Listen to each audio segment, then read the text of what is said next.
Alors, chers partenaires, chers représentants des secteurs publics et secteurs privés, chers chercheurs et acteurs du développement, mesdames et messieurs, bonjour à toutes et à tous. C'est avec un grand plaisir que nous vous accueillons aujourd'hui pour la restitution de l'étude consacrée à l'élaboration d'une stratégie régionale de développement de la biotechnologie bleue dans l'océan Indien. Au-delà de la présentation des rapports, nous nous réunissons aujourd'hui autour d'une ambition commune, imaginer et construire ensemble l'avenir de notre région. Car il existe un élément qui unit les îles, nos îles, c'est bien l'océan. Ensemble, nos territoires gèrent un espace marin de plus de 5 millions de kilomètres carrés d'espace maritime qui abrite des écosystèmes marins parmi les plus riches au monde. En effet, nos récifs coralliens, nos mangroves, nos herbiers marins et autres constituent une biodiversité exceptionnelle et représentent un capital naturel d'une valeur inestimable.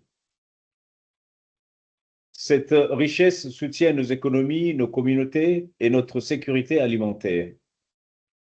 Compte tenu de son rôle, sa valorisation et sa protection relèvent aujourd'hui d'une responsabilité collective.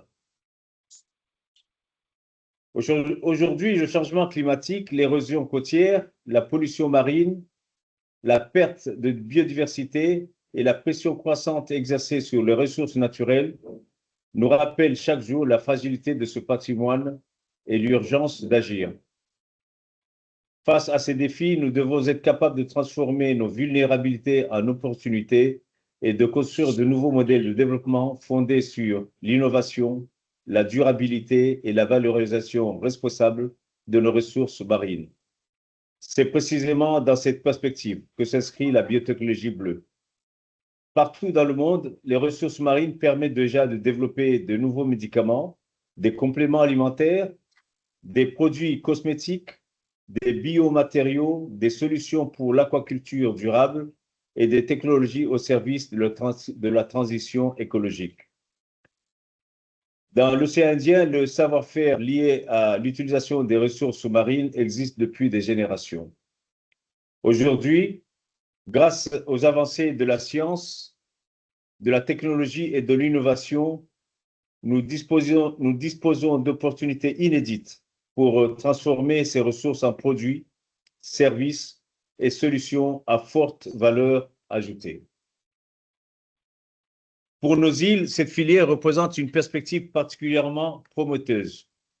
Elle peut contribuer à diversifier nos économies, créer des emplois qualifiés, renforcer nos capacités scientifiques, attirer de nouveaux investissements et positionner notre région comme un acteur reconnu de l'économie bleue à l'échelle internationale.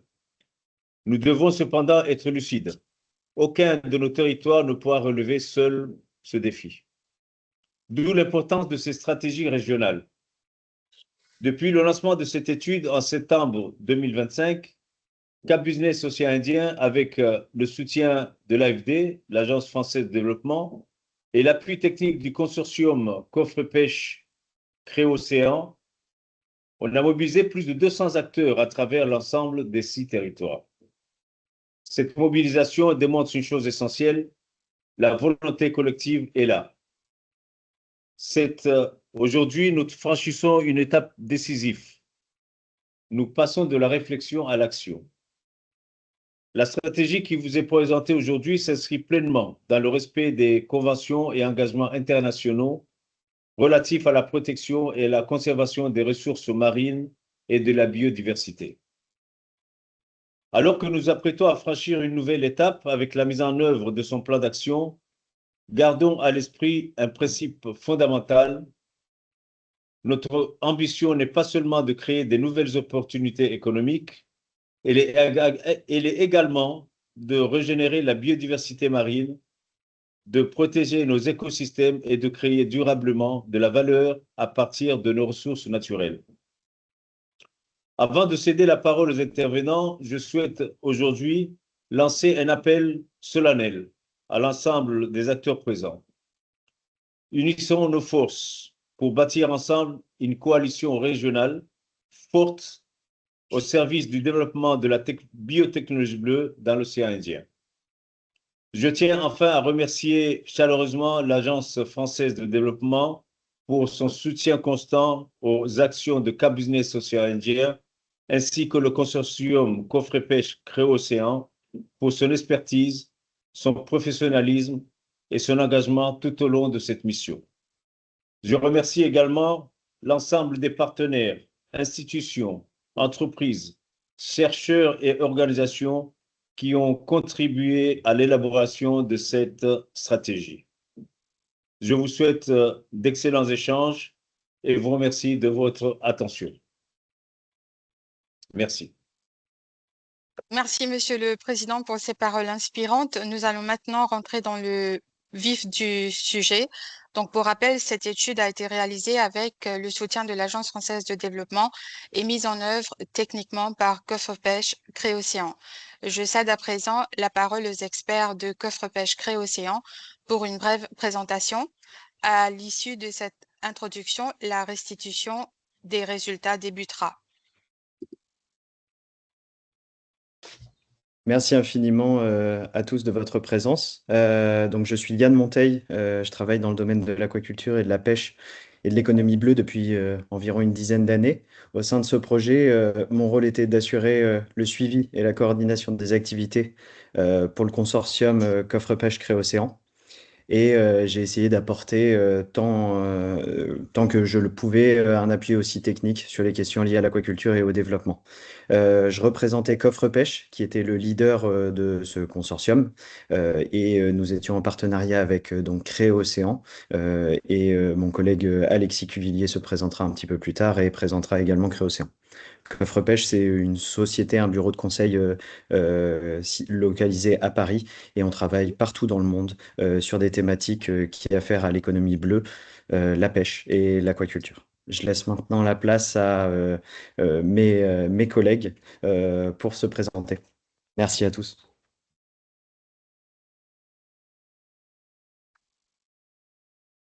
Bon, bonjour à tous. Mais je ne sais pas, Alexis, vous voulez prendre la parole? Parce que c'est Créocéan avant, non? Ok, je vais commencer par prendre la parole. Bonjour à tous et merci d'être présents pour ce webinaire de restitution de ce magnifique projet régional. Donc, je suis Alexis Cuvillier, docteur en écologie marine et chef de projet chez Créocéan, Océan Indien. Donc, c'est une agence qui appartient au groupe Créocéan, qui présente plusieurs agences en France métropolitaine et à l'international. Donc, on est un bureau d'études en écologie marine uniquement.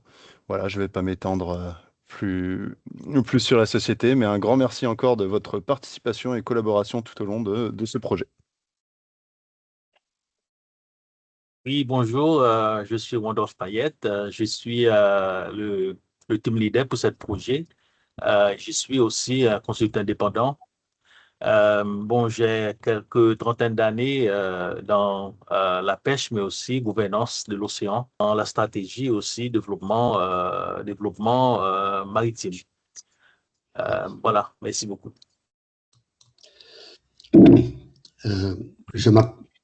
Si vous voulez, je vais me présenter. Je m'appelle François Ferral. Est-ce que vous m'entendez? Oui, très bien. Je m'appelle François Ferral, je suis professeur émérite en droit public. J'appartiens à une petite société de conseil qui s'appelle Marépolis, spécialisée en politique des pêches et politique maritime, avec un volet d'ingénierie maritime biologique. Je travaille évidemment sur le secteur de la pêche, du droit international et du droit administratif de la pêche et de l'économie bleue depuis des années, bien entendu. Et donc, je remercie Coffre Pêche de m'avoir sollicité pour répondre au volet juridique qui était inclus dans le projet qui nous réunit. Je remercie encore tout le monde très vivement donc de leur présence aujourd'hui et je remercie aussi mes collègues dans le cadre du consortium pour l'appui qu'ils ont pu me donner tout au long de mon expertise. Et je pense que Oui, je me présente, Pierre-Philippe Blanc. Donc, je suis expert en aquaculture et en stratégie dans tout ce qui est relation au milieu aquatique, avec une expérience bien sûr en recherche et développement. Expérience depuis 25 ans sur 3 continents, dans les organisations internationales et dans différentes structures régionales, privées et sur des projets, notamment dans l'océan Indien. Merci bien. Nashwin, je vais vous dire quand il faudra passer les slides pour D'accord, il n'y a pas de souci. faciliter la transition. Désolé si ça découle un petit peu le propos. Donc, aujourd'hui, je vais vous présenter l'introduction et la méthodologie du contexte de l'étude. Donc, l'étude, c'était, comme a pu le dire le président de Cap Business Océan Indien, merci à lui, l'élaboration d'une stratégie régionale pour le développement de la biotechnologie bleue dans les îles de l'océan Indien, sous l'impulsion donc de Cap Business Océan Indien et financée par l'AFD. Cette étude, on l'a mis en œuvre entre septembre 2025 et juin 2026, donc aujourd'hui. Alors, pour vous présenter une vue d'ensemble de notre étude et également une vue d'ensemble de cette réunion aujourd'hui, on a structuré en 6 points le programme d'aujourd'hui. Donc, dans un premier temps, on va vous présenter l'introduction et la méthodologie. Un second temps, le diagnostic territorial et régional, les défis et les enseignements stratégiques, les stratégies régionales, les spécialisations intelligentes et enfin la mise en œuvre et les recommandations. L'idée de ce cheminement, c'était de passer d'un diagnostic à une stratégie pour aboutir à une spécialisation et un portefeuille d'action. Chaque chapitre de cette présentation correspond également à la chronologie de notre mise en œuvre. Et finalement, on peut voir que on avait des objectifs spécifiques qui ont été atteints, comme l'objectif spécifique numéro 1 et numéro 2, qui était la cartographie afin d'aboutir à un diagnostic, un rapport intermédiaire qui a présenté les diagnostics, et enfin des stratégies régionales, spécialisation intelligente et la mise en œuvre des recommandations qui aboutissent à les résultats de notre étude. On peut passer à la diapositive suivante. Alors, dans un premier temps, il est important de partir sur des définitions. La biotechnologie bleue est entendue comme, dans notre étude, l'ensemble des activités mobilisant des bioressources marines, côtières ou aquatiques pour développer des produits, procédés ou services à valeur ajoutée dans des domaines tels que ceux que vous pouvez voir à l'écran. Donc la santé, le pharmaceutique, les cosmétiques, l'énergie, des domaines extrêmement différents, l'agriculture, l'aquaculture, des matériaux, des textiles. Et pour cela, Nashwin, on peut changer de diapo. Et pour cela, on s'est affairé à une approche sur la chaîne de valeur pour pouvoir voir vraiment et structurer chacun de ces domaines et y regarder dans leurs ensembles. Donc de la production, en passant par les traitements et en allant jusqu'au marché à développer. Cette approche structurée, bien entendu, elle fait écho à pourquoi une stratégie régionale et pourquoi pas une stratégie qui pourrait s'opposer à territoriale, je dirais.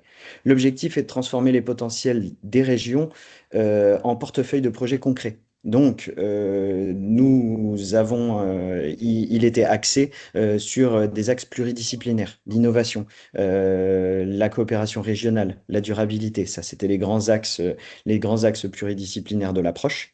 Et l'objectif était de mettre en œuvre cela. La méthodologie de l'étude a été faite, donc comme j'ai pu le présenter au tout début, un diagnostic qui a eu lieu avec une démarche progressive et participative. On a utilisé plusieurs sources, des revues documentaires, des questionnaires, des entretiens ciblés, des missions de terrain, des consultations territoriales, des tables rondes et des analyses comparatives. L'objectif, c'était de regrouper le plus d'informations possible et de trianguler les informations. Le lieu de l'étude, c'était les 6 territoires que vous pouvez voir d'afficher sur votre écran. Donc les Comores, Mayotte, Madagascar, Maurice, La Réunion, les Seychelles. Ces territoires n'ont pas le même niveau de maturité ni les mêmes capacités. C'est précisément cette diversité qui justifie une stratégie fondée sur les complémentarités et donc cette stratégie régionale, plutôt que de dupliquer les mêmes fonctions partout. Pour cela, les tables rondes ont été faites en concertation territoriale et sur le terrain. Donc, 6 territoires ont été mobilisés. Enfin, on a visité les 6 territoires avec l'équipe technique. Il y a eu des tables rondes organisées sur chacun des territoires et l'objectif était de consulter l'ensemble des parties prenantes du secteur. Comme le secteur est vaste, ça sous-entendait le secteur privé, les laboratoires, les centres de recherche, les ONG, les instituts publics et ministères et les universités. Et avec la participation et le support des CCI de la région et le support de Cap Business, on a pu organiser ces concertations et tables rondes qui ont pris différentes formes. L'objectif était de collecter des informations. Il y avait des dialogues multi-acteurs, des ateliers participatifs ou des réunions bilatérales. L'objectif était encore d'aborder de manière dynamique les problématiques de la région et d'aborder de manière dynamique aussi les problématiques de chacun des territoires, afin d'avoir un apprentissage partagé, coopération. Enfin, des visites sur le terrain ont permis d'apporter un petit peu une vue, un horizon plus concret et de déceler un petit peu les problématiques de chacun. On peut avancer, Nachou. Merci. Ce qui m'amène à la grille d'analyse. La grille d'analyse, c'est finalement quels sont les paramètres qui ont été étudiés pour aboutir au diagnostic. Donc cette grille d'analyse, l'objectif, c'était d'assurer la concertation de l'ensemble des parties prenantes et d'analyser non pas seulement les ressources mobilisables, mais également les compétences de chaque pays, les cadres réglementaires en vigueur, les coopérations régionales, la capacité technique de chacun. Cette grille commune permet de comparer de manière plus équilibrée chacun des territoires.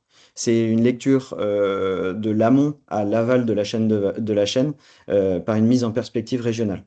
Donc, on en résulte un diagnostic. Et donc, on arrive sur le diagnostic territorial. Chaque territoire, comme j'ai pu les présenter, n'ont pas le même niveau de maturité, ni les mêmes capacités. C'est précisément cette diversité qui justifie une stratégie fondée sur la complémentarité, plutôt que de dupliquer les mêmes fonctions au sein d'une stratégie. L'objectif, donc, c'était de présenter les constats, pas de classer les territoires. On regardait 3 choses essentielles, ce qui existe déjà, ce qui manque, et ce qui peut être mobilisé. On peut passer à la suite.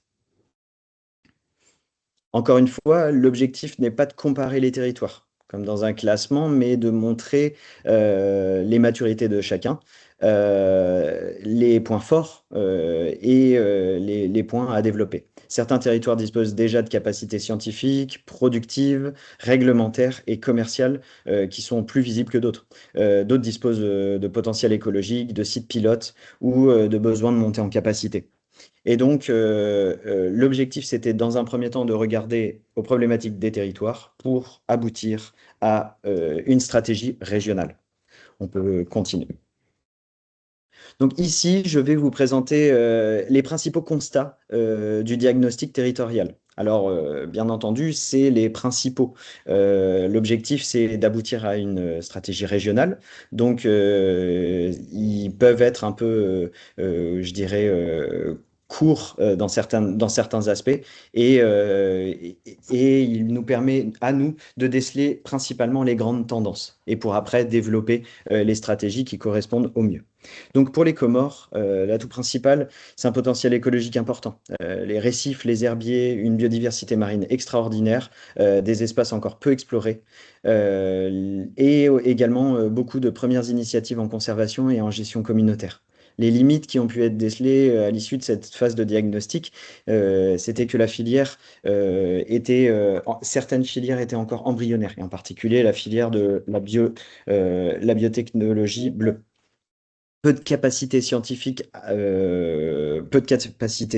analytiques et techniques, peu d'entreprises positionnées, le schéma reste encore à consolider. Bien entendu, je tiens à le répéter, ce sont des tendances, c'est fonctionnel, évolutif et non exclusif. À retenir, le potentiel existe et les besoins principaux sont la montée en compétences et la structuration. Les Comores partent d'une base écologique extrêmement forte, mais encore peu valorisé ou à valoriser, donc les maillons peuvent être développés. Madagascar, atout principal, c'est un territoire immense. c'est un territoire immense, c'est une première base productive de la région, avec des filières déjà très actives et bien développées. Les macroalgues, l'aquaculture, le concombre de mer, les spirulines, et également des premières transformations. De nombreux acteurs sont présents sur le territoire, scientifiques et économiques, et les limites portent plutôt sur une capacité en amont qui est déséquilibrée par rapport à la capacité en aval. La transformation avancée, la formulation, la standardisation et les lots pilotes sont encore à renforcer. Coordination encore fragmentée entre recherche, entreprise et administration. Voilà. À retenir, Madagascar ne part pas de zéro. Au contraire, le pays produit déjà énormément et le véritable enjeu est la montée en valeur locale et les retombées locales également.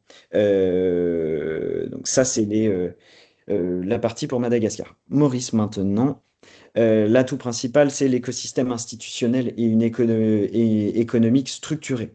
Il y a une bonne capacité en contrôle qualité, en conformité, en investissement et une très bonne maturité en export et en accès au marché. Il y a une présence de laboratoires, d'acteurs industriels, mais les limites tendent un petit peu au premier maillon en amont de la chaîne. Les biomasses, bien que présentes dans certaines chaînes de valeur, les biomasses et l'extraction sont encore à développer. Passage entre recherche, pilote et commercialisation est encore irrégulier. Et donc, Maurice dispose de fonctions en aval déjà solides. Le principal besoin est de mieux connecter ces fonctions. Potentiel existe aussi sur des activités de production de niche. C'est ce qui a été retenu. La Réunion, capacité scientifique et analytique la plus avancée de la région, de par sa connectivité avec l'Europe, plateforme laboratoire, université et organismes de recherche. Il y a une grande capacité en caractérisation, analyse, validation et essai. Transfert de technologie également. Et limite, moins de biomasse et de capacité industrielle. Donc l'amont de la chaîne et fait partie des points de blocage pour renforcer cette chaîne de valeur. Voilà. On peut continuer. Mayotte. Mayotte, les atouts principaux sont le lagon, les récifs, les mangroves et cette forte valeur écologique. Il y a un potentiel énorme sur les sites de démonstration, une capacité qui reste scientifiquement et technologiquement liée, proche à la Réunion et la métropole. Et pour les analyses avancées, en règle générale, il y a une grande connectivité. Le tissu entrepreneurial est encore à consolider, mais la niche environnementale permettrait de grands potentiels, notamment dans les essais. On peut continuer.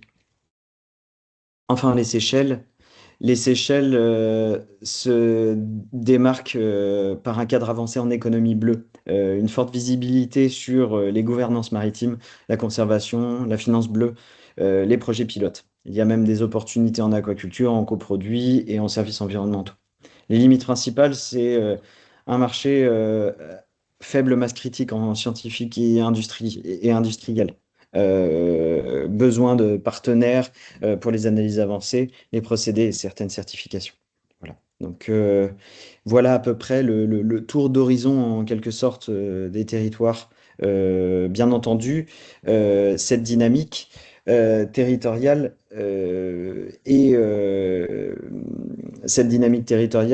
n'est pas vraiment là pour pondérer, mais plutôt pour déceler les forces et les complémentarités de chacun des territoires. On peut voir que le tissu des densités d'acteurs et de maturité est un peu plus élaboré, un peu plus développé à Maurice, La Réunion et Madagascar. Voilà. Ce qui nous amène à la complémentarité régionale. Quels sont les points qui sont ressortis de cette phase de diagnostic?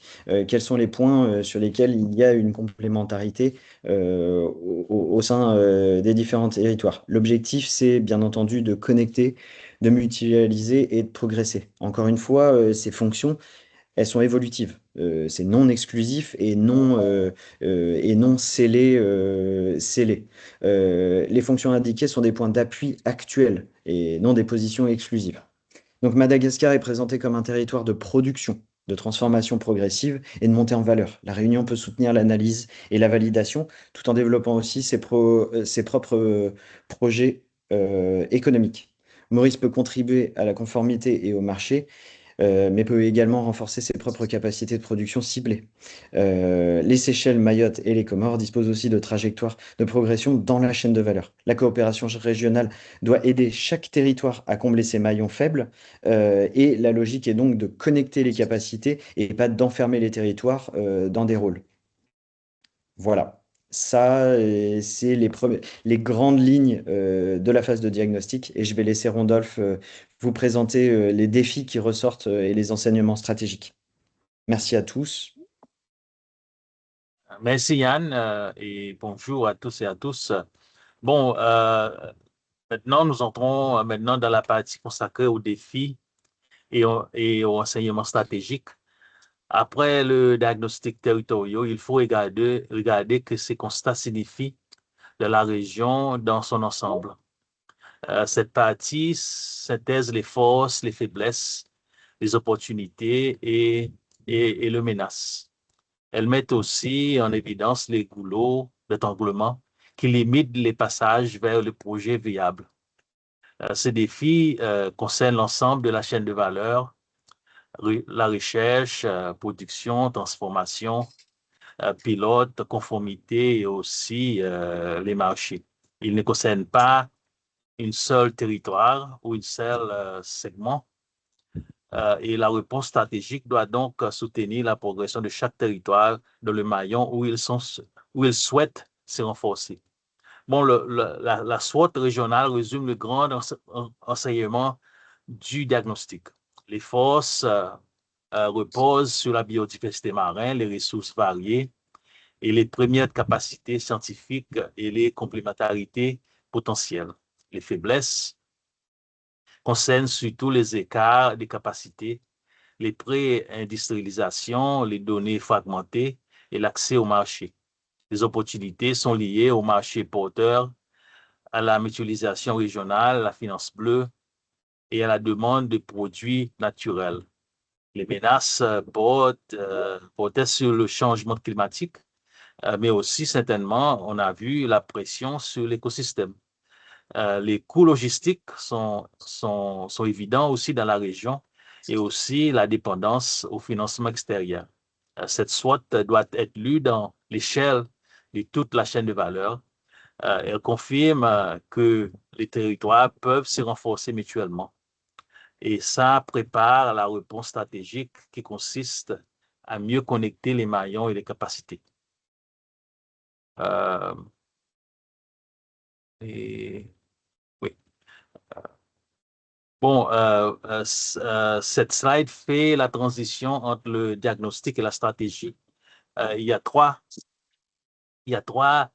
défis structurants ressortant clairement dans l'analyse menée dans le site territoire. Le premier est la fragmentation de l'écosystème avec des acteurs, des données et des fonctions encore insuffisamment connectées. Le deuxième défi concerne les maillons aval, notamment les pilotes, la qualité, la standardisation et l'accès au marché. Le troisième défi tient aux écarts des capacités en territoire, qu'il s'agit des compétences, des équipements ou des cadres d'appui pour le micro, petite et moyenne entreprise. Bon, la réponse stratégique consiste donc à construire un système régional plus cohérent et plus coopératif. Suite.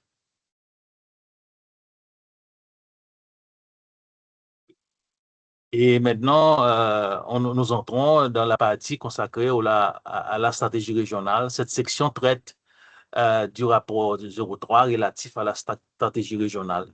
Cette section transforme les constats du diagnostic en orientation stratégique commune. L'idée n'est de pas créer six stratégies isolées, mais d'imposer une répartition fixe de rôles. Il s'agit de proposer une cadre régionale qui soutient les complémentarités et la montée en capacité dans les îles. Chaque territoire garde la possibilité de développer ses propres projets et de progresser dans la chaîne de valeur.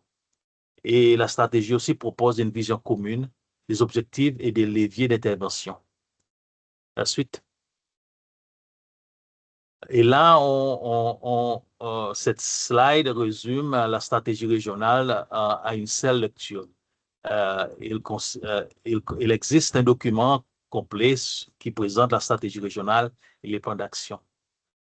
Bon, au centre, c'est la vision de créer un écosystème régional durable, innovante et coopératif.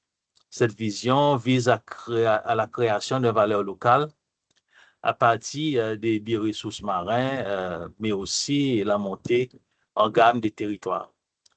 Le 5 objectifs structure l'action, intégrer la chaîne régionale, accroître la valeur ajoutée, faciliter les projets, renforcer la coopération et mobiliser les acteurs économiques. Le 6 levier de mise en œuvre concerne l'écosystème, les services partagés, les démonstrateurs, le micro, petite et moyenne entreprise, les compétences et la gouvernance.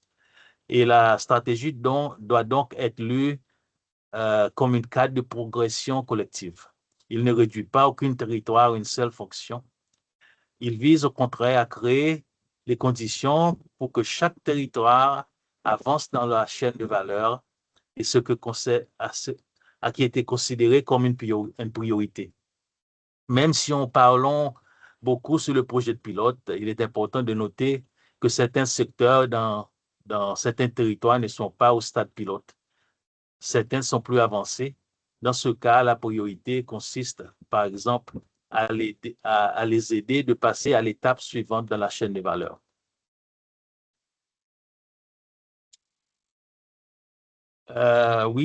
Maintenant, cette slide détaille les 6 axes d'intervention qui traduisent la stratégie en levier d'action concrète. La première levier est la structuration de l'écosystème, par exemple, un répertoire régional des acteurs, des projets, des plateformes et aussi des entreprises mobilisables. Le deuxième concerne le service partagé, par exemple, faciliter l'accès des analyses spécialisées à la qualité et la conformité et à la préparation des dossiers techniques. Le troisième levier porte à ces démonstrateurs ciblés, par exemple, lancer un démonstrateur de valorisation de coproduits ou macroalgues avec le test des protocoles qualité et premiers acheteurs identifiés. La quatrième vise à l'appui aux micro, petites et moyennes entreprises, par exemple, accompagner une petite entreprise pour tester un prototype, améliorer sa formulation, préparer son packaging ou valider un premier marché. Le cinquième levier concerne les compétences et la formation. Par exemple, former des techniciens et porteurs de projets sur agriculture, l'échantillonnage, la traçabilité, la qualité et le montage de projets. Enfin, la gouvernance et l'animation permettent de coordonner l'ensemble, par exemple, installer, on va voir plus tard, de points de focaux territoriaux, des groupes de travail thématiques, un tableau de bord de suivi. Et ces exemples montrent que les axes ne sont pas théoriques, elles correspondent à des appuis concrets, mobilisables selon le besoin des territoires et des projets. Elles doivent permettre à chaque territoire d'avancer dans la chaîne de valeur sans être limité à une fonction unique. Le plan d'action, l'idée là, c'est de résumer le passage de la stratégie vers la mise en œuvre opérationnelle. Le plan d'action régional est connu comme une feuille de route sur 3 ans avec une logique progressive lancée, structurée et puis consolidée. L'objectif est de ne pas financer tous les projets possibles, mais concentrer l'effort sur une première portefeuille d'initiatives crédibles.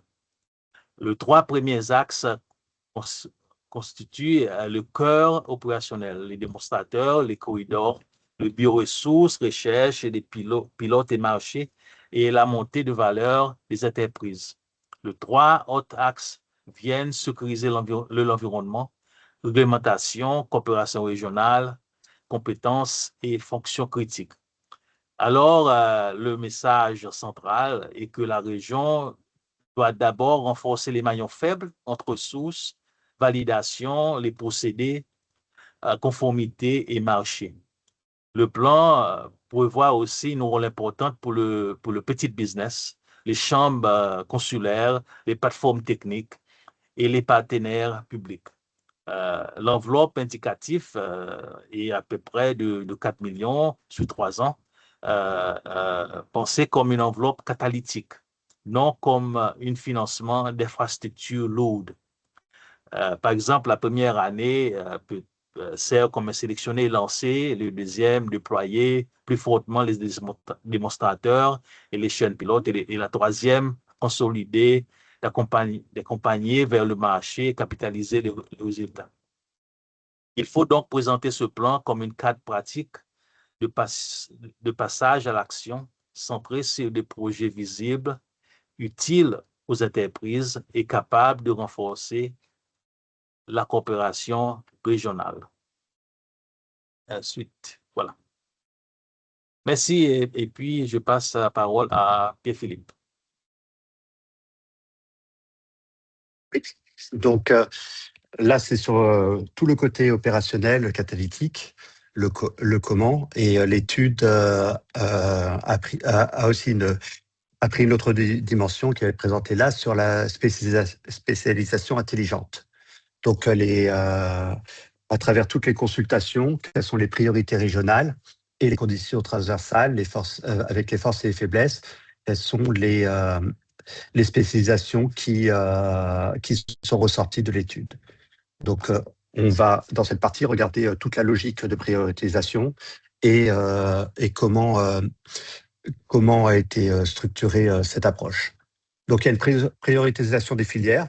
Donc, c'est identifier les filières. Donc, on a vu beaucoup dans les forces, les faiblesses, les points de connexion, les différents axes d'action opérationnels. Et du coup, là, il y a tout un travail qui a été fait sur la prioritisation des filières pour identifier et sélectionner les filières à fort potentiel.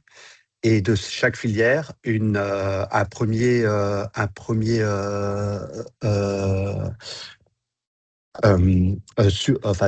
première analyse des options techniques qui sont là et comparer les situations de chaque territoire.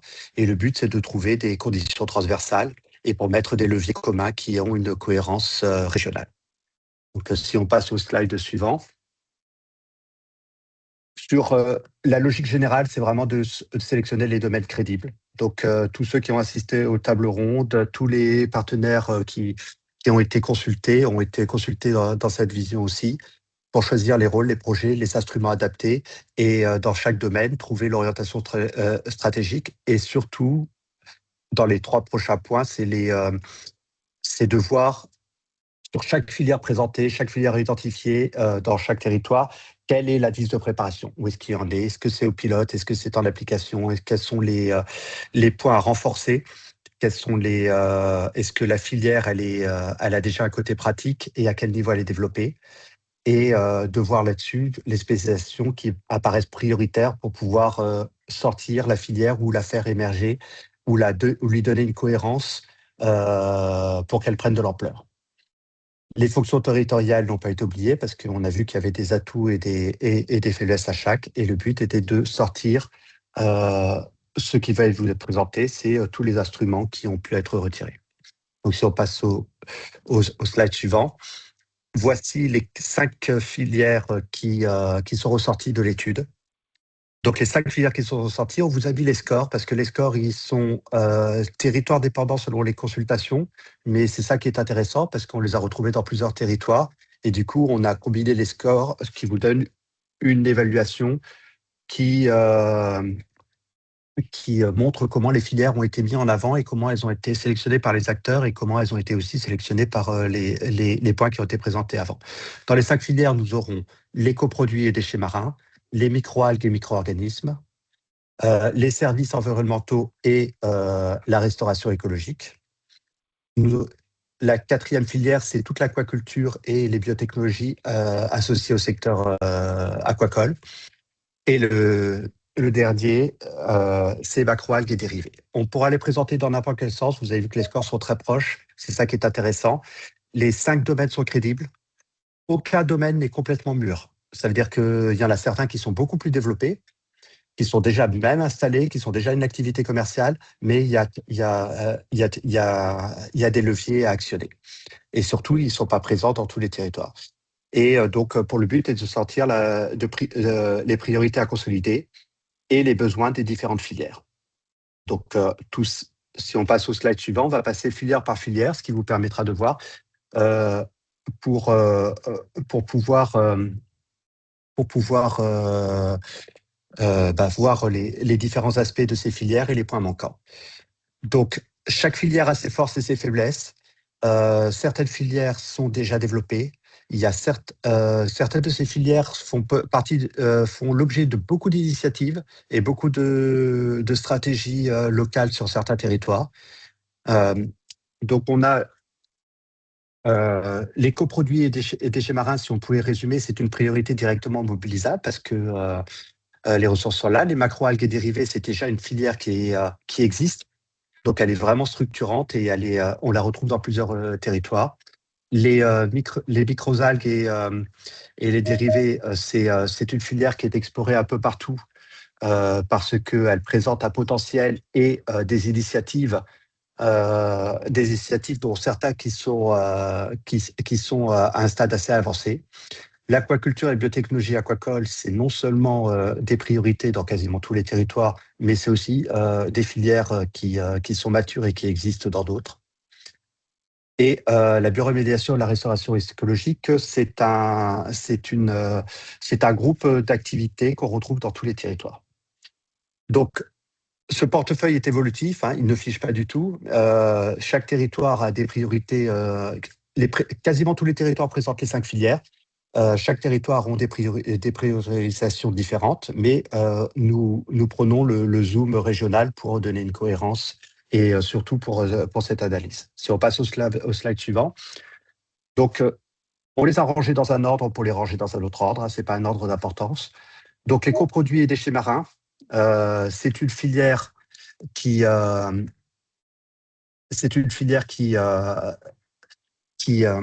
présente déjà des ressources importantes. Il faut savoir que toutes les filières de pêche présentent pour chaque kilo de ressources marines entre 40 et 60% de déchets qui sont plus ou moins valorisés et dont nous avons dans le territoire des activités de pêche commerciale qui peuvent être très importantes. Il y a déjà des valorisations qui sont faites. Donc, il y a sur toute la ressource est là, elle est déjà valorisée sur certains aspects. Il y a beaucoup de projets pour essayer d'améliorer cette valorisation. Donc, c'est une filière qui existe, sur lequel il faut rajouter aussi toute la dimension artisanale. Donc, la ressource, qui est directement liée à collecte et tri, qui vont définir sa mobilisation et sa plus-value sur un schéma commercial. Des transformations, pour certains, ne sont pas pilotes, sont déjà bien établies dans certains territoires, même si ces transformations peuvent être développées sur plusieurs axes. Souvent, c'est des transformations primaires qui ont lieu. Donc, il y a des valeurs ajoutées supplémentaires qui pourraient être recherchées et qui pourraient être mis en commun au niveau régional. Donc, on retrouve tous les points de qualité et traçabilité jouent pour ces protocoles, parce que beaucoup des territoires vont effectuer des actions similaires, mais en fin de compte, les échanges peuvent être intéressants et c'est surtout déterminant pour l'accès au marché. Et les marchés et les débouchés sont aussi bien locaux que des marchés de niche. Donc, c'est une filière qui est structurante, qui a une réalité régionale et qui a déjà une existence. Donc, et avec des effets de plus-value directement mobilisables. Si on passe à la deuxième filière, donc vous verrez pour chaque filière, il y a tout un ensemble d'actions sur la production, sur la recherche et développement, sur les accès au marché développés. Donc là, je vous survole peut-être ces différents aspects. Mais donc là, on arrive sur les macroalgues et les dérivés. Donc, c'est une filière qui produit déjà beaucoup. Madagascar produit beaucoup d'algues, mais ce n'est pas le seul territoire à s'intéresser aux macroalgues, loin de là. C'est un secteur qui a déjà une dimension commerciale, qui cherche à se diversifier, qui cherche à toucher d'autres débouchés technologiques, qui se structure pour ça. Ces initiatives ont sur la ressource et les sites et collecte et culture pilote, il y a déjà une réalité sur certains territoires. Il y a une mise en place sur d'autres territoires. La stabilisation et la transformation, il y a beaucoup de pistes actuellement en cours pour des diversifications, pour ne pas limiter. La principale production actuellement, c'est la caragénale, mais nous retrouvons des initiatives plus ou moins structurées, certaines déjà bien établies, pour des biostimulants, pour des fertilisants, pour des utilisations cosmétiques, pour les utilisations d'autres extraits comme l'agar-agar, pour des sources de protéines. Ces initiatives sont pas abordées que dans un seul territoire. Les produits cibles font actuellement l'objet d'une diversification qui est sur des algues qu'on retrouve sur les différentes îles.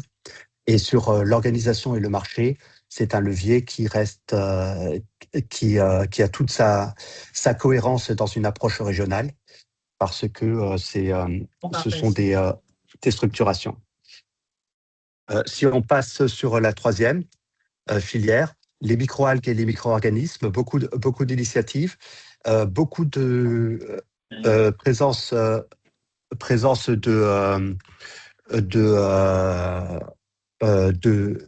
banques de souches qui déjà sur différents territoires. Il y a des opportunités qui sont déjà fléchées d'utilisation aussi bien pour les cultures que pour la montée en gamme. Donc c'est une filière qui a été sélectionnée dans plusieurs territoires, notamment pour toutes les applications ciblées qui peuvent présenter des secteurs très variés, de la cosmétique à la protection des cultures, à la fertilisation, aux antifoulines, ou à l'utilisation pour l'alimentation animale, l'alimentation aquacole, pour l'alimentation humaine.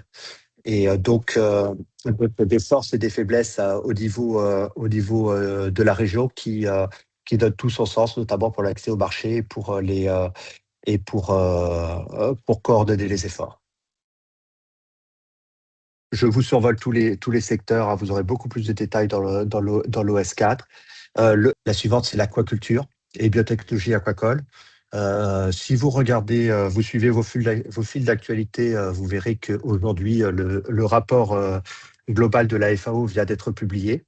Donc, les productions aquacoles représentent 60% des ressources aquatiques mondiales. Donc, la pêche ne représente plus que 40% selon les données 2024. Donc, l'aquaculture est déjà dans toutes les plannings de tous les territoires de l'océan Indien pour monter en gamme. Et donc, il y a beaucoup de technologies qui sont liées. Il existe aussi des filières commerciales bien établies et beaucoup d'initiatives. Donc, cette initiative, elle est aussi bien au niveau commercial que artisanal, avec des solutions de biotechnologie qui peuvent toucher plein d'aspects de la production aquacole, que ce soit pour la stabilisation du milieu, que ce soit pour la nutrition, que ce soit pour la génétique, que ce soit pour les probiotiques, les renforcements et les additifs. Ces initiatives locales, pour vous en citer que certaines, sont aussi bien d'aquaculture d'eau douce que d'aquaculture d'eau de mer. Et l'aquaculture aussi a un lien sur les différentes filières qu'on vous a présentées, parce que lorsqu'on parle d'algues, microalgues, macroalgues, ça reste de l'aquaculture. Donc, il y a aussi un lien transversal à travers les différents secteurs. Que ce soit aussi le dernier secteur que je vais présenter, voilà, la bioremédiation, l'aquaculture offre un des piliers aussi pour structurer un secteur axé sur l'environnement. Donc, la bioremédiation, la restauration écologique et l'environnement au sens large sont fléchés pour différentes réalités que connaît les territoires de l'Océania, qui sont ces réalités sont le besoin de la perte de diversité des écosystèmes, le besoin de renforcer. Il y a une réalité de touristes aussi, d'attractivité à ne pas négliger. Il y a aussi une réalité de valorisation de l'économie bleue et d'initiatives sur les finances bleues. Donc, beaucoup d'actions qui se portent sur l'environnement, sur le milieu, avec des initiatives déjà actives sur des territoires pour la protection, pour la recherche et développement d'espèces qui répondent aux besoins futurs des milieux de l'océan Indien, que ce soit dû au réchauffement climatique ou à la dégradation des écosystèmes actuels. Donc, ça concerne beaucoup de secteurs, que ce soit les coraux, les algues, les ressources halieutiques et la structuration générale de l'écosystème. Ce secteur-là a aussi différents systèmes comme les financements et sa valorisation qui sont déjà dans les agendas des territoires. Ces 5 secteurs, donc macroalgues, microalgues, déchets, valorisation des déchets, aquaculture et action pour l'environnement, ont des conditions transversales de réussite. Donc, tout ce qui a été présenté avant donne à tout son sens pour justement trouver la colonne vertébrale pour les structurer, avec des objectifs pour combler les manquements, les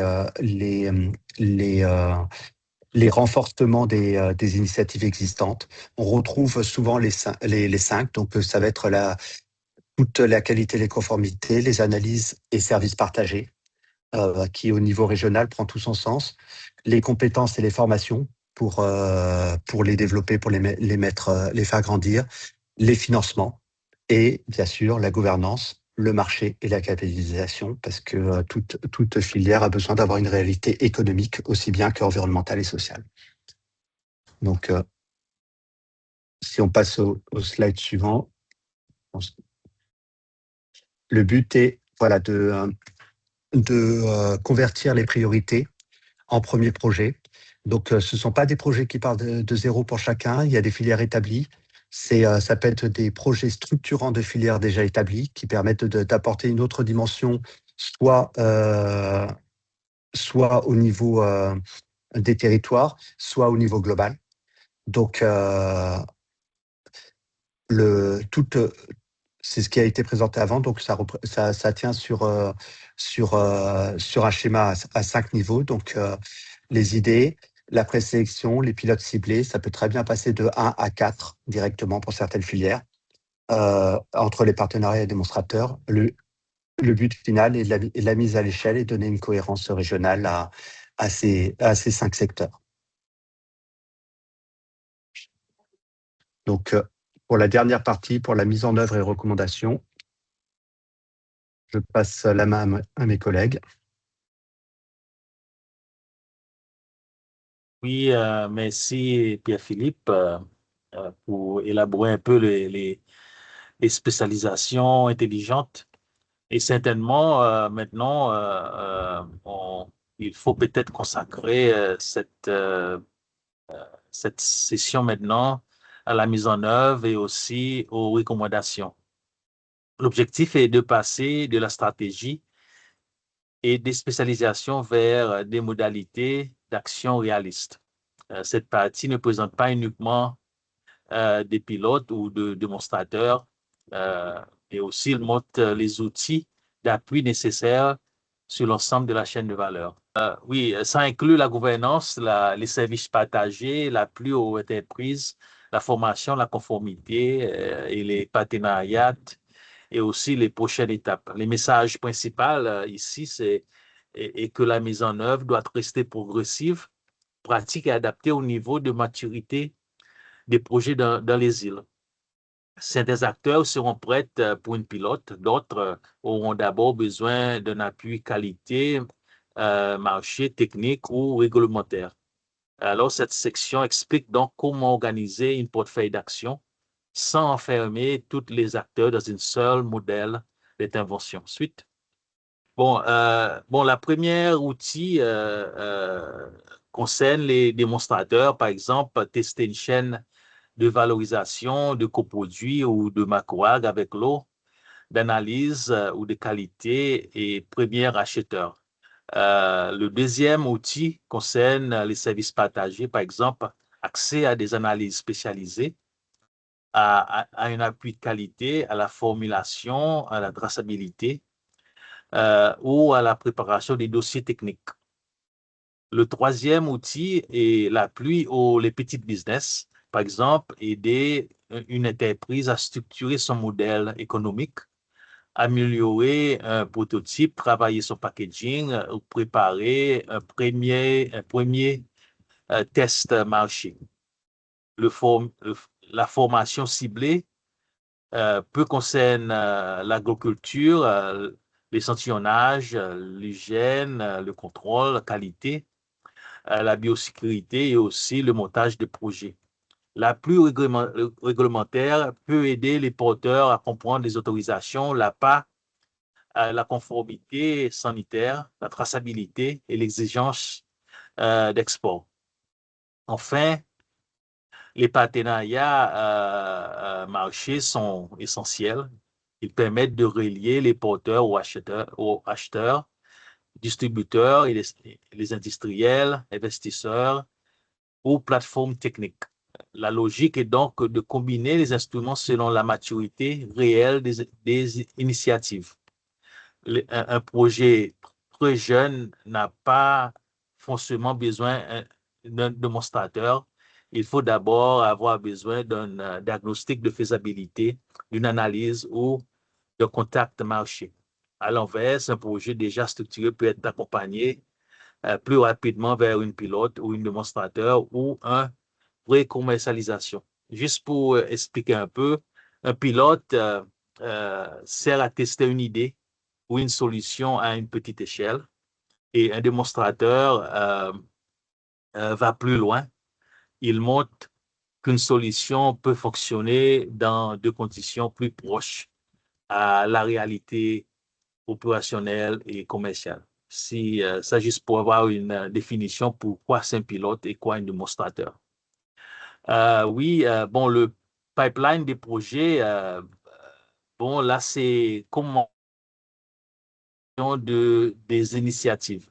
Au départ, l'idée consiste de repérer une opportunité. Par exemple, un flux de coproduits, une production d'algues, un service environnemental ou une solution aquacole. La prévalidation sert ensuite à vérifier les bases, les volumes, les ressources, opérateurs, coûts, autorisations, les faisabilités techniques et débouchements potentiels. Les pilotes, comme j'expliquais, permettent de produire une preuve terrain limitée, une load test, un protocole de culture, une analyse qualité, une formulation ou un premier essai auprès d'un utilisateur. Le démonstrateur correspond à une étape plus structurée avec des partenaires, des suivis, qualité, traçabilité, le budget et aussi des résultats mesurables. La mise à l'échelle ne doit venir qu'après la validation technique, économique, réglementaire et commerciale. La réplication consiste à adapter l'expérience dans un autre territoire ou une autre chaîne de valeur lorsque les conditions sont comparables. Et il faut rester flexible. Toutes les initiatives ne doivent pas forcément aller jusqu'au démonstrateur. Certaines entreprises peuvent avoir surtout besoin d'un appui sur un maillon précis. Par exemple, sur la qualité, la conformité, emballage, marché, formation, financement ou accès à une plateforme. Alors, le pipeline sert donc à orienter le bon soutien au bon moment plutôt que d'imposer un parcours uniquement à tous les acteurs. Ensuite, pour faire tout ça, il faut avoir aussi une bonne gouvernance au niveau de gérer au niveau régional et aussi l'animation au niveau local. Alors, cette gouvernance propose doivent rester légères et orientées vers l'action. Les chambres consulaires, hein, les chambres de commerce, peuvent jouer un rôle central d'animation économique et de mobilisation des entreprises. Autour d'elles, les points focaux territoriaux peuvent faciliter les suivis des priorités et des projets. Les entreprises, les structures de recherche, les institutions publiques et les partenaires financiers doivent être associés de manière opérationnelle. L'objectif n'est pas de créer une structure lourde. Il s'agit plutôt de mieux coordonner les acteurs autour de portefeuilles de projets. Et cette gouvernance doit aussi veiller que chaque territoire puisse exprimer ses priorités et monter en capacité. Elle doit rester souple, inclusive et orientée vers les résultats. Ensuite. Bon, qui sont les recommandations prioritaires? Il y a 5 pour démarrer la mise en œuvre. Premièrement, il faut prioriser les projets crédibles. Par exemple, l'initiative avec un porteur identifié, une ressource disponible, un site possible et un débouché plausible. Deuxièmement, il faut renforcer les maillons faibles de la chaîne de valeur, par exemple la qualité, conformité, des pilotes, de lot test, les formulations et logistiques et accès au marché. Troisièmement, il faut aussi mobiliser les entreprises et le petit business, les micros, les petites et aussi les moyennes entreprises, car ce sont elles qui transformeront les résultats en activité économique. Concrètement, les chambres de consulaires peuvent aider à identifier les entreprises intéressées, organiser des appels de manifestation d'intérêt et faciliter les mises en relation. Quatrièmement, les cadres de mise en œuvre doivent être sécurisés, par exemple avec des autorisations, APA, traçabilité, exigences sanitaires, les propriétés de résultats et aussi la circulation des échantillons. Cinquièmement, il faut capitaliser sur ce qui est testé. Par exemple, les protocoles, les coûts réels, l'obstacle rencontré, les résultats de marché et les conditions de réplication. Cette capitalisation est importante pour éviter de recommencer le même exercice dans chaque territoire. Alors, les recommandations ne visent pas seulement les démonstrateurs, ils concernent aussi les services partagés, les appuis aux entreprises, la formation et aussi des actions de consolidation le long de la chaîne de valeur. L'objectif est de démarrer avec peu d'actions bien choisies, mais suffisamment diverses pour produire des apprentissages utiles à toute la région. Ensuite. Et bon, les prochaines étapes, et aussi, je pense que Noshine va passer sur ça aussi. Et alors, dans le premier temps, il faut peut-être valider les priorités stratégiques et les spécialisations intelligentes afin d'avoir une base commune de travail. Et ensuite, certainement, il faut sélectionner les initiatives Mais il ne faut pas limiter ces sélections au seul le pilote ou démonstrateur. Cette initiative seront effectivement des pilotes techniques ou démonstrateurs, par exemple, sur le coproduit, les macroalgues, les aquacultures ou des services environnementaux. Mais aussi, mais d'autres actions peuvent porter sur les maillons précis de la chaîne de valeur, par exemple, analyse qualité, les conformités, les traçabilités, formation, emballage, la formulation, pour tester le marché ou structuration d'un modèle économique. Et aussi, le petit business, le MPME, peut par exemple avoir besoin d'aide pour stabiliser un produit, comprendre les exigences d'un acheteur, préparer un dossier réglementaire ou accéder à une plateforme d'analyse. Un autre acteur peut avoir besoin de partenariat avec un laboratoire, d'un accompagnement commercial ou une validation de son procédé avant même de parler de pilote.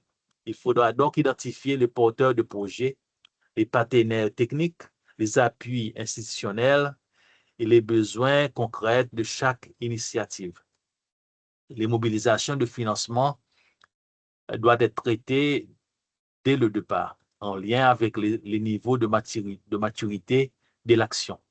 Les questions de réglementation, qualité, traçabilité, marché doivent aussi être anticipées pour éviter des blocages. L'objectif est de passer rapidement d'une stratégie validée à une portefeuille d'action opérationnelle qui soutient les entreprises et les territoires à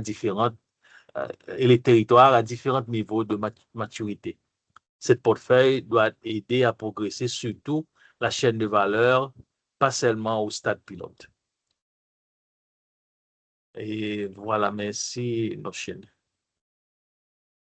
Merci Randolph. Donc, comme vous avez conclu ou constaté, les consultations territoriales ont permis d'identifier de nombreuses opportunités régionales.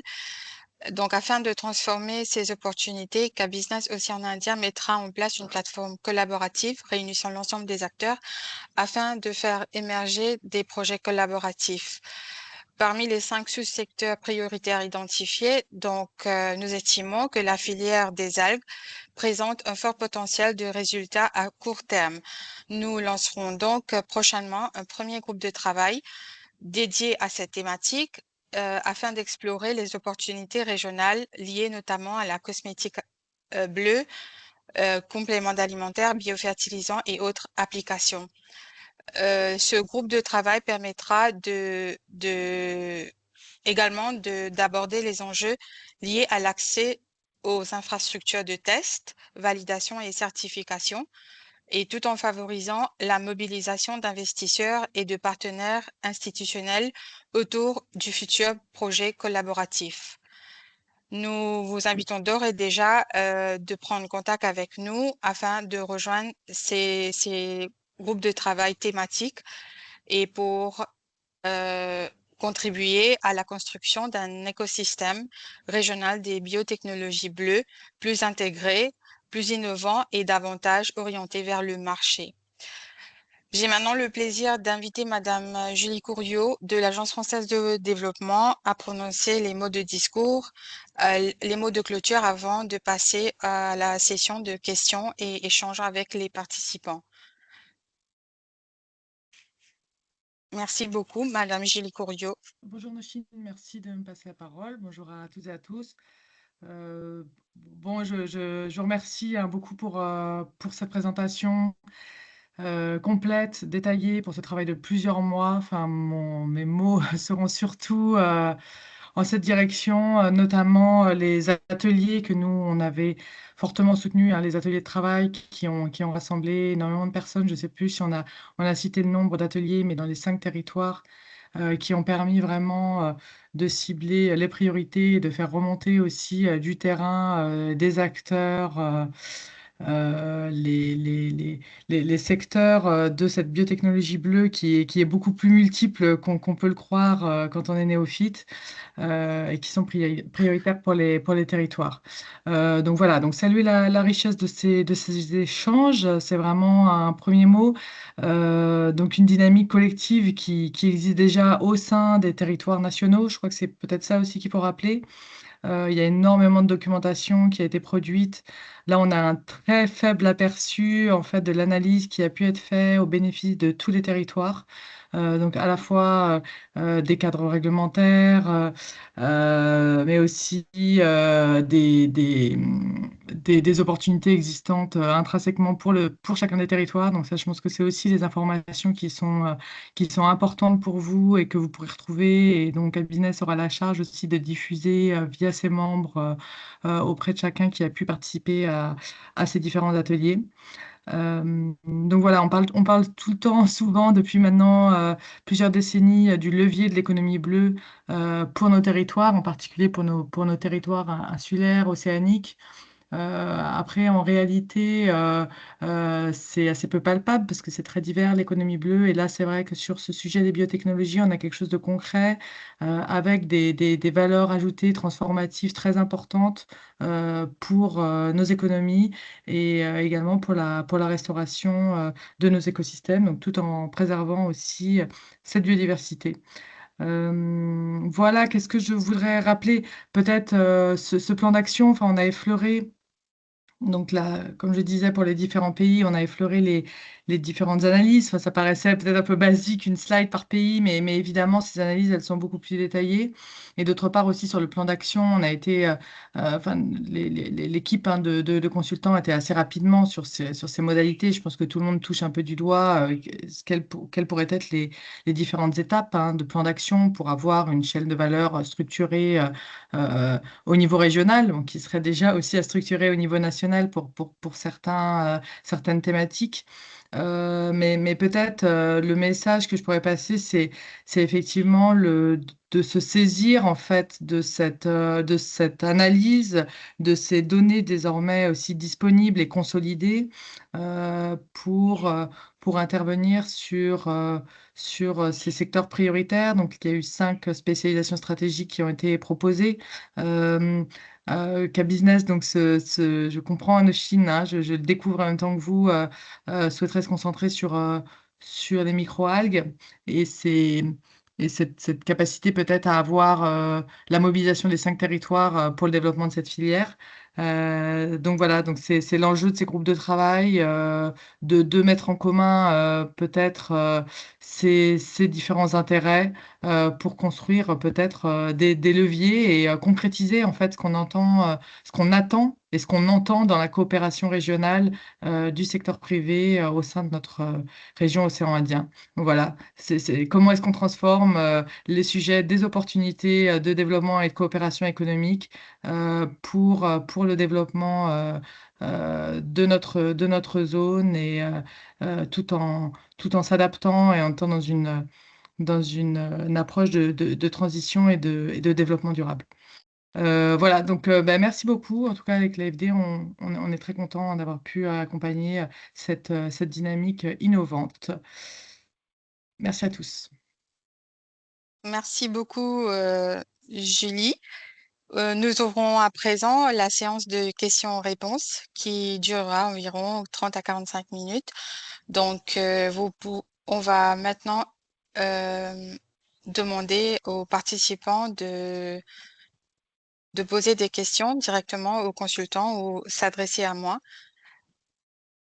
Ouais, je vois 3 mains levées. On va commencer par la première personne.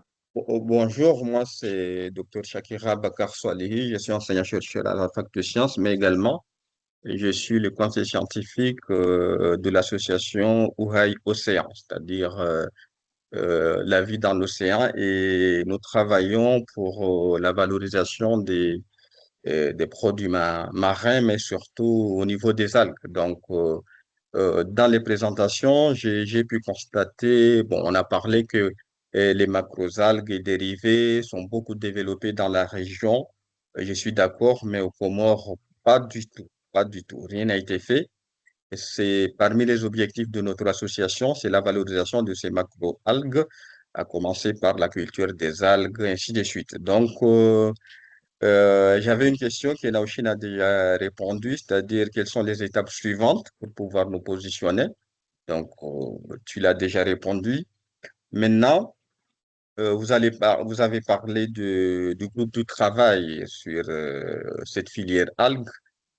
Notre association aimerait bien effectivement y prendre part si c'est possible.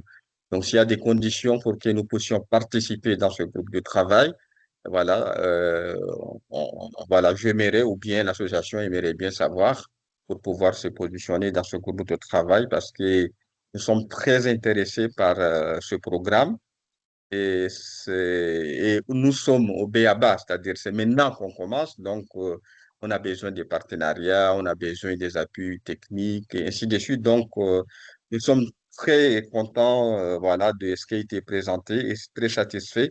Et nous aimerions prendre part dans toutes les activités possibles. Merci. Certainement, Monsieur Shakira, nous allons prendre contact avec tous les acteurs qu'on a rencontrés ou tous les participants de ce webinaire et nous allons inviter tous les acteurs et les participants de rejoindre les groupes de travail, pas que pour les algues, mais pour les autres sous-secteurs identifiés, mais cela se fera progressivement. Donc, nous allons démarrer avec les algues comme modèle et nous allons, durant ce groupe de travail, déterminer quel sera le pays, les infrastructures que vous auriez besoin ou la destination qu'il faudra mobiliser tous les acteurs pour enfin structurer des partenariats régionaux ou un consortium public-privé ou des consortiums avec d'autres partenaires dans la région. Donc, on va passer à la prochaine personne. Donc, c'était Majid ou Monsieur Terence qui a levé la main. Ben, donc, du coup, C'était Majid. Je vais. Majid. Je laisse la parole à Monsieur Majid. J'essaie de... Voilà. Je vois également. Et puis, la prochaine sera Monsieur Terence Crea de Seychelles. Bonjour C'est bon, à Monsieur tous. Majid, est-ce que... Oui, bonjour. Oui. Alors là, ma question, c'était effectivement ce qu'allait poser mon collègue Dr Shakira. Donc, je crois que j'ai eu toutes les informations nécessaires. Cependant, j'allais ajouter quelques mots. Donc, effectivement, je vais me présenter tout d'abord. Je m'appelle Ousni Majid Hassan, donc technicien biologiste de terrain. Et je suis à la fois chargé de recherche et de développement et de recherche chez Ouhai Ocean. Je travaille en collaboration avec également avec Madame Swalha, président et directrice de l'entreprise et laboratoire UPDR ici au Comores. On a eu déjà l'initiative que j'ai rencontrée lors du 15e forum ici au Comores. Donc, effectivement, je travaille sur la biodiversité marine et les ressources marines des Comores depuis quelques temps. Donc, je mène également des expérimentations. D'ailleurs, parmi les premières expériences sur la culture aux Comores, c'est nous qui l'avons initiée. Donc, mais avant de continuer, permettez-moi de remercier chaleureusement Cap Business, oui, en particulier Fanny, donc qui m'a invité et donné l'opportunité de participer au séminaire de Move. Donc, ces expériences m'ont permis de façonner et de voir d'une autre manière la biodiversité. Et ça m'a permis également de renforcer aujourd'hui les capacités que j'ai sur la culture et la protection de la biodiversité. Et je tiens également à remercier vous, Madame Nafchine, à travers vos parcours qui sont une initiative très importante pour nous ici au Comores. Elle nous a permis non seulement inspirer, mais ça nous a encouragés. D'ailleurs, après le 15e forum, là où, quand j'ai rencontré Madame Sola, c'est là où on a eu la motivation de commencer directement, effectivement, les cultures. Donc, les expériences qu'on a déclenchées nous ont permis aujourd'hui de voir clair là où nous allons.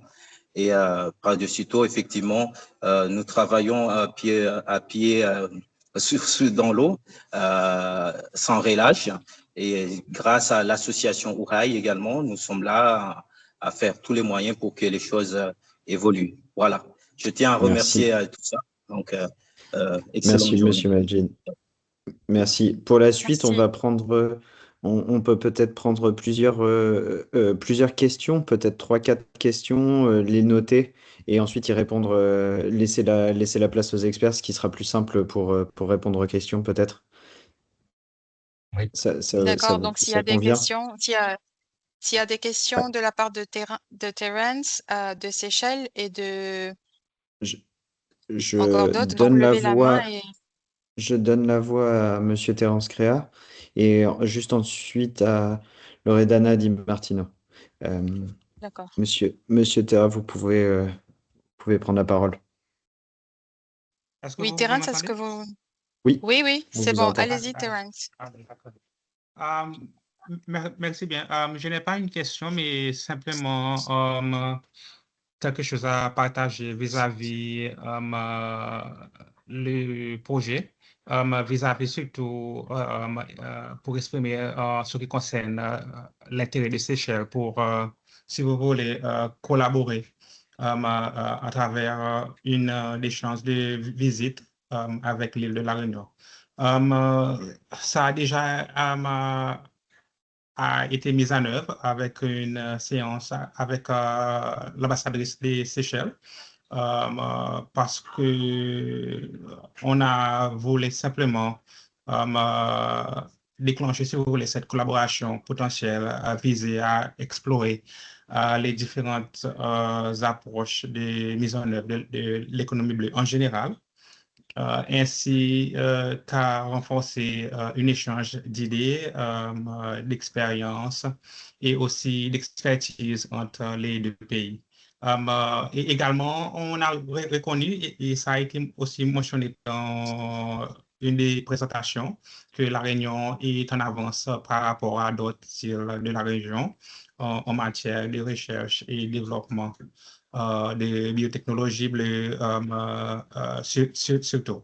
Alors, nous espérons que cette collaboration pourra également, dans la mesure du possibilité, inclure, si vous voulez, des échanges et des visites afin de favoriser l'apprentissage mutuel et de soutenir, si vous voulez, le développement d'une coopération concrète dans les domaines mentionnés. Et ça est également quelque chose que a été, si vous voulez, présenté dans les différentes présentations et aussi au niveau des prochaines étapes.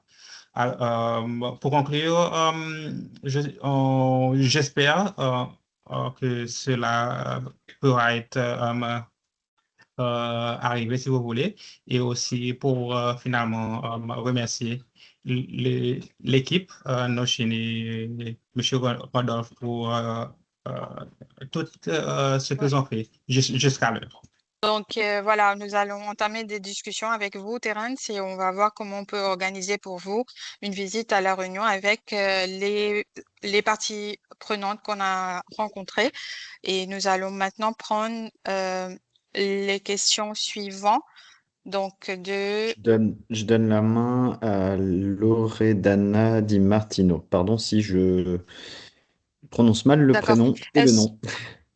Oui, Normalement, si c'est bon. je peux juste vous demander de rester assez pertinent sur vos questions parce qu'il faudra donner l'occasion à tout le monde de poser des questions et on a certaines questions dans le Q&A, dans les messages.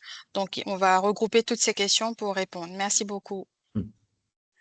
Donc, merci beaucoup.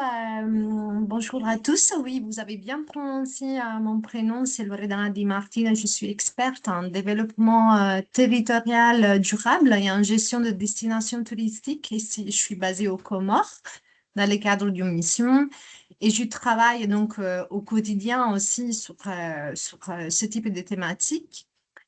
Donc, merci beaucoup et aussi notamment avec le parc un parc national des Comores. Donc, concernant les Comores, donc moi, je n'ai pas de questions, mais c'est en tout cas une réflexion sur les mangroves aux Comores comme levier de biorémédiation et de carbone bleu. Donc, les Comores disposent d'un réseau de mangroves dont les potentiels écologiques, climatiques et scientifiques aussi, et justement, comme vous avez présenté dans la slide, il est sous-exploité et il mérite donc d'être davantage valorisé dans les stratégies régionales et de biotechnologie. Donc, nous avons quand même le rôle des mangroves et tout ça. Et pour les Comores, bah, du coup, cela ouvre plusieurs perspectives concrètes.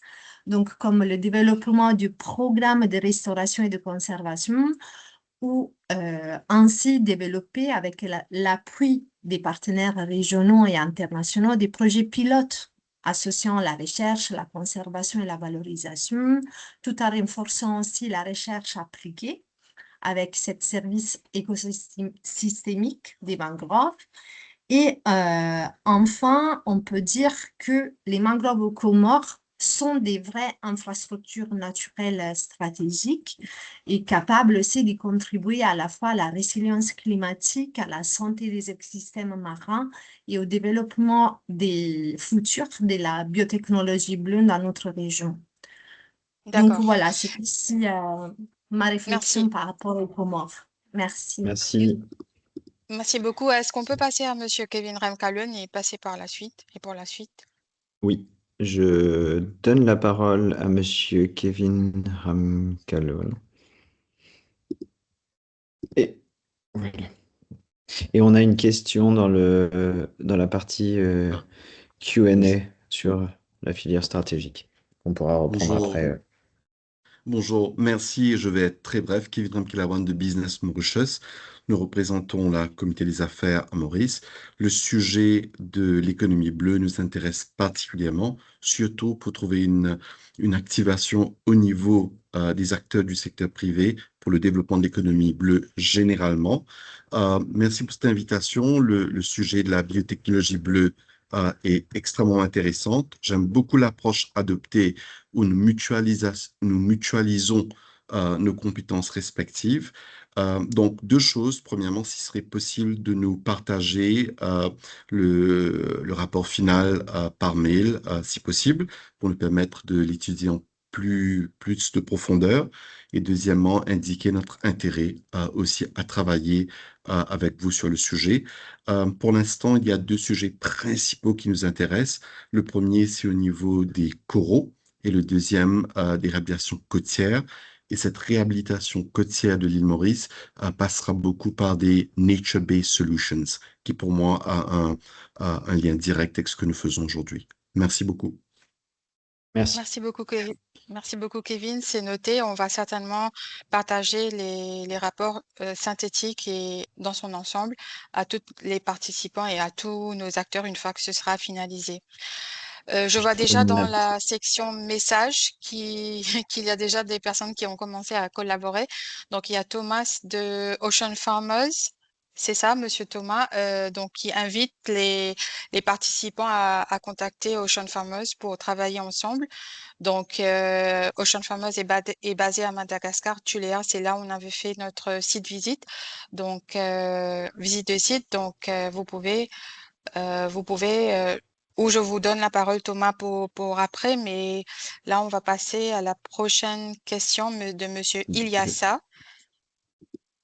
Voilà, j'ai donné normalement l'accès et Monsieur Ilyassa peut prendre normalement la parole en autorisant son micro. Oui, bonjour tout le monde. Moi, c'est Ilyassa Hamouza. Je réside à Mayotte. Je suis le fondateur et PDG d'un cabinet d'ingénierie. Nous travaillons principalement autour de l'innovation, la stratégie et le développement du territoire. Nous avons une expertise autour des financements publics, mais également de l'innovation. Nous portons un projet labellisé France 2030 que nous portons actuellement et qui tourne autour de la biotechnologie marine. Nous avons déjà travaillé avec des partenaires, avec des financeurs publics ou privés, notamment avec la Fondation de France ou BPI ou sur les fonds européens.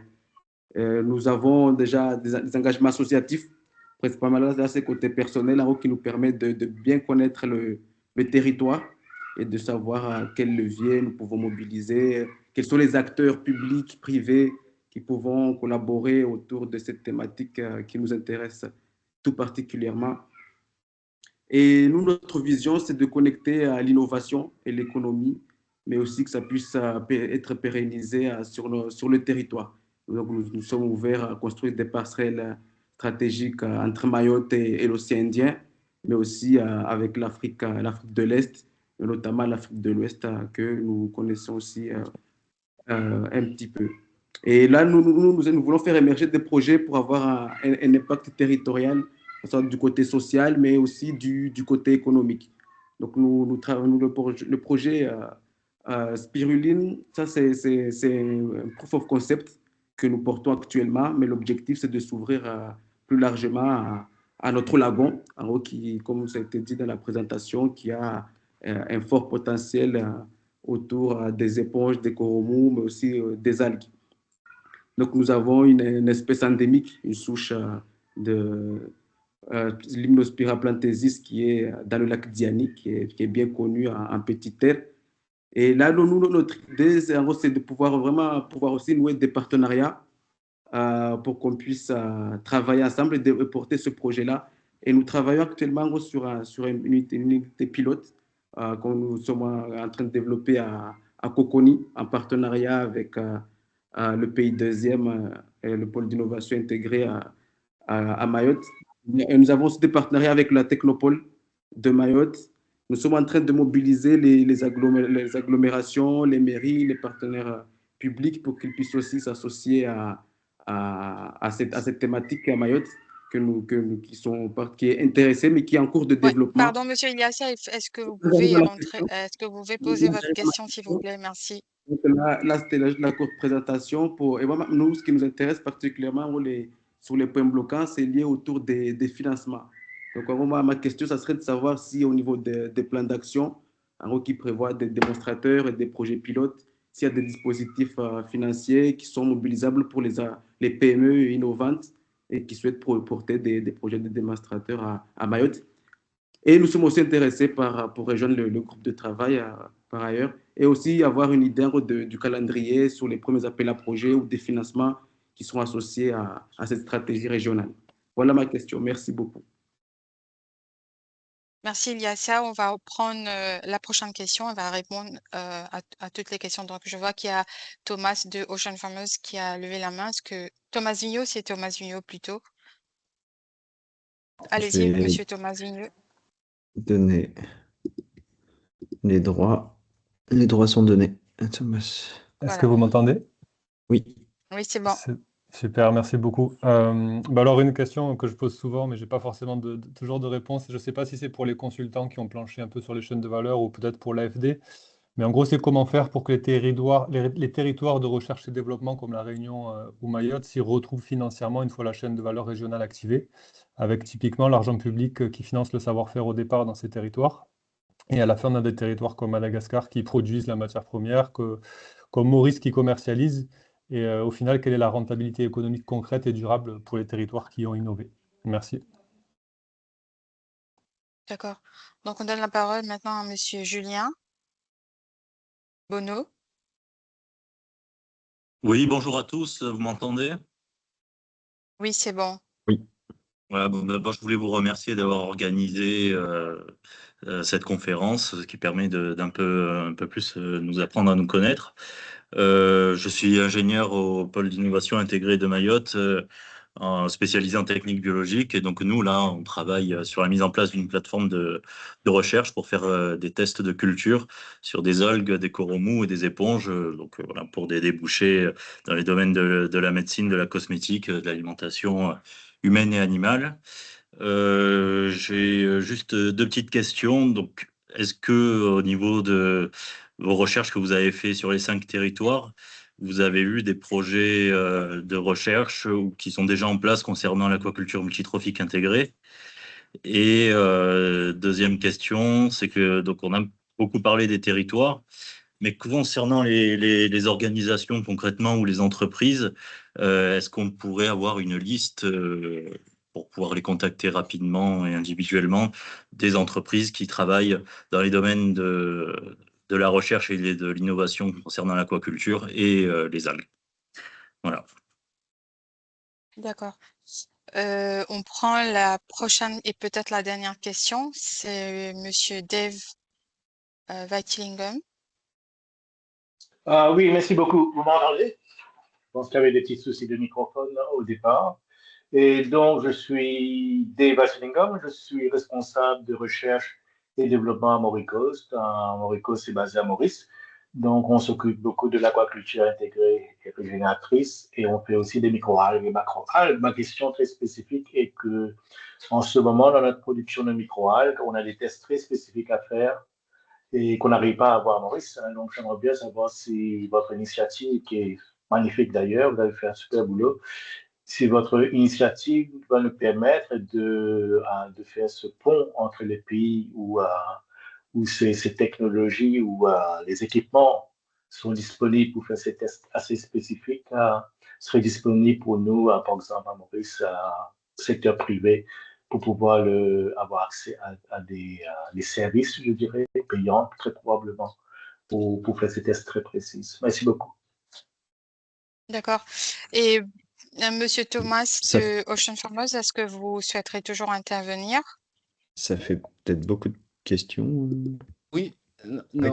bonjour, Allez-y. excusez-moi, non, c'était juste, alors c'est plus qu'une question, c'était pour rebondir un petit peu sur le sujet des algues. Donc voilà, c'est simplement, on prendra contact avec Cap Business pour leur donner nos contacts. Donc nous, il y a plusieurs opérateurs qui font de la production, mais aussi qui mènent en parallèle, en appui à la production, des projets de recherche et développement sur les macroalgues depuis une quinzaine d'années sur Madagascar. Donc, c'était simplement de rebondir, de ne pas hésiter à passer par Cap Business pour avoir nos contacts et ne pas hésiter à, voilà, on est six opérateurs en partenariat sur MADA avec différents modèles socio-économiques, différents modèles d'organisation. Donc, on est prêt, nous, à apporter un petit peu notre capitalisation, nos expériences pour pouvoir accompagner le développement d'autres opérations sur la zone. Voilà, merci à vous. Super. D'accord, donc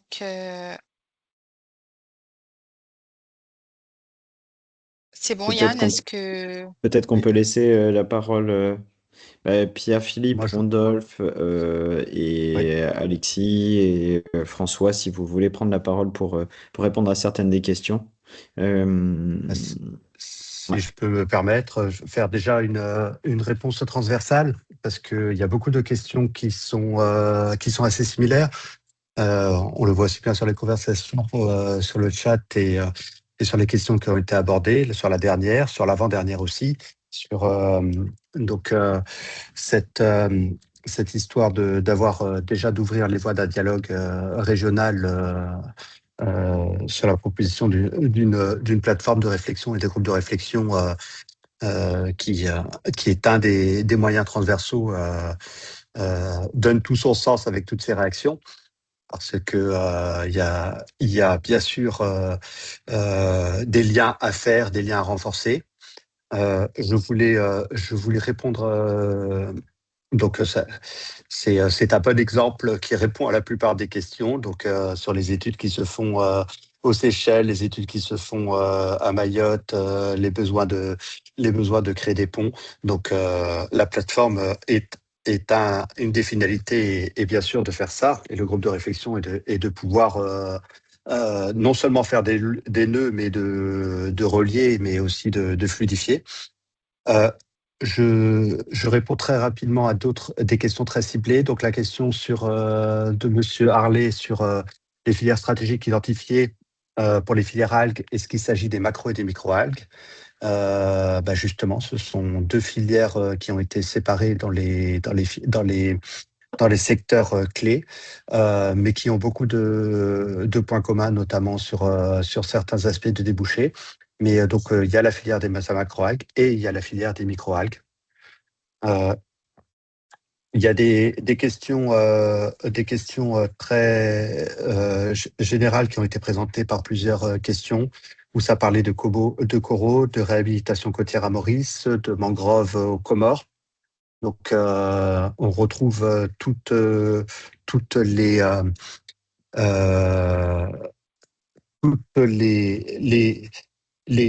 résultats de consultation qu'on a pu avoir, ce qui nous a amené à mettre en avant cette filière d'environnement, de bioremédiation et de gestion des écosystèmes. Donc, ce sont, même si c'était des présentations de ce qui était fait ou des manifestations d'intérêt, c'est justement cette manifestation d'intérêt, elle est plus que largement partagée au niveau régional. Et ça donne une cohérence sur des actions, comme ça a été cité. Et ce qui me permet de ricocher sur une question. Après, mes collègues vont compléter. Mais il y avait une question sur les systèmes aquaculture multitrophiques intégrés, sur les axes de travail qui existent dans la région. Donc, oui, les aquacultures multitrophiques intégrées, ils sont à cheval sur deux des secteurs identifiés qui sont les secteurs de bioremédiation et les secteurs d'aquaculture. Il y a pas que des recherches, il y a aussi des applications déjà qui existent. Donc, et ça répond à cette question sur la liste des entreprises, la liste des points de recherche. L'étude fait l'objet d'un inventaire sur chaque territoire des acteurs qui sont catégorisés en différentes catégories. Donc, les acteurs qui sont liés à la recherche, les laboratoires aussi, les acteurs qui sont liés aux initiatives. Donc, dans les documents que possède Cap Business et qui permettront d'articuler la plupart des actions, se retrouvent beaucoup d'éléments de vos demandes, notamment là-dessus. Je pense que je passe la parole à un de mes collègues pour la suite. C'est bon, François. Oui, donc sur cette question, il y avait évidemment toutes les démarches de mise en brevet des savoir-faire à deux niveaux, soit au niveau technique et technologique, donc le dépôt de brevet, si ça vaut le coup, bien entendu, il faut en faire l'évaluation, mais il y a également donc la mise en brevet des savoir-faire qui peuvent là aussi permettre la valorisation. Et le marché après de ces savoir-faire et de ces technologies, ça peut être effectivement un domaine de développement de la région. D'autant qu'on peut déposer des brevets à plusieurs, et puis il peut y avoir des brevets qui ont un caractère international et qui ont une opposabilité donc très générale et qui permettent là aussi d'activer les groupes de recherche dans des partenariats qui peuvent être intéressants. Voilà. Je peux rebondir sur les questions concernant également les demandes très très spécifiques en termes d'analyse et d'initiative à Maurice pour l'aquaculture. Comme a pu le dire Pierre-Philippe, il y a eu une cartographie des acteurs et il y a également eu une cartographie des techniques disponibles. Bon, bien entendu, ces choses ont été établies dans les rapports qui ont été remis à Cap Business Océan Indien. Donc voilà, j'affiche mon adresse email sur l'écran pour toutes vos recommandations, suggestions ou commentaires que vous souhaiteriez faire à cette présentation. Donc n'hésitez pas à me contacter et comme je l'ai déjà mentionné, je vais vous contacter pour les prochains groupes de travail et sous les sous-secteurs et les thématiques. N'hésitez pas à m'envoyer un email également si vous voulez rentrer en contact avec des acteurs particuliers dans d'autres territoires. On pourra faire la mise en relation et vous accompagner tout au long de cette chaîne de valeur ajoutée. Par ailleurs, déjà dans les boîtes de messages, je vois déjà que les Seychelles et les Madagascar sont en train de parler des algues, collaboration autour des algues, collaboration régionale. Donc, il y a Mariette qui invite tout le monde à lui contacter pour les résultats de son étude sur les algues.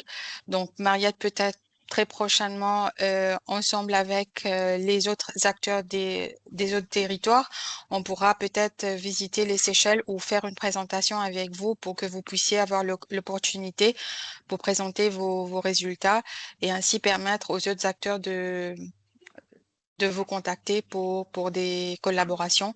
Ça pourrait être un chercheur, ça pourrait être une entreprise, une petite entreprise, ou ça pourrait peut-être aussi être un investisseur qui pourrait être intéressé avec votre projet. C'est ça un peu le but de cette mise en relation pour une collaboration régionale. Et je pense que nous pouvons maintenant terminer ce webinaire et je tiens à remercier tout le monde, tous les participants qui ont directement ou indirectement contribué à cette étude sur tous les sites territoires. Je tiens également à remercier nos partenaires et nos chambres de commerce qui nous ont soutenus pour l'organisation des tables rondes dans les 6 territoires. Également l'IHSM, l'Institut halieutique de Madagascar basé à Tuléar, Ocean Farmers, et le CCIA, le président, et Virginie Lorette, la directrice du Cap Business Océan Indien, qui a permis la bonne conduite de cette étude et de ce rapport. Donc, merci à tous et je vous dis à bientôt pour des échanges sur les prochains groupes de travail. Merci beaucoup. Merci. Au revoir. Merci, merci. Merci, au revoir. Merci, au revoir.